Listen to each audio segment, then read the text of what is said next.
महायुतीच्या समन्वय समितीत महामंडळ वाटप जवळपास पूर्ण झाल्याची माहिती सूत्रांनी दिली। मंत्रिपद मिळालं नसल्यानं नाराज आमदारांना महामंडळाचं अध्यक्षपद देण्यात येणार आहे। आगामी स्थानिक स्वराज्य संस्थांच्या निवडणुकीत महायुतीच्या आमदारांमध्ये नाराजी राहू नये असा महायुतीचा प्रयत्न आहे। दरम्यान म्हाडा आणि सिडको महामंडळाच्या अध्यक्षपदासाठी सर्वाधिक रस्सीखेच सुरू असल्याची माहिती आहे। विशेष म्हणजे 4 ते 5 वेळा निवडून आलेल्या वरिष्ठ आमदारांना महामंडळ अध्यक्षपदी नियुक्त करण्यात येणार असल्याची माहिती सूत्रांनी दिली।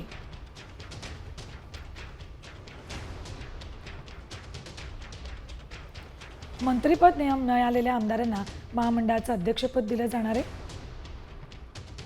महापालिका निवडणुकांआधी आमदारांची नाराजी महायुतीकडून दूर केली जाते। महायुतीच्या आमदारांकडून अध्यक्षपदासाठी जोरदार लॉबिंग सुरू आहे। यात म्हाडा आणि सिडको महामंडळाच्या अध्यक्षपदासाठी रस्सीखेच आहे। 4 ते 5 वेळा निवडून आलेल्या आमदारांना महामंडळाचं अध्यक्षपद दिलं जाण्याची शक्यता वर्तवली जाते।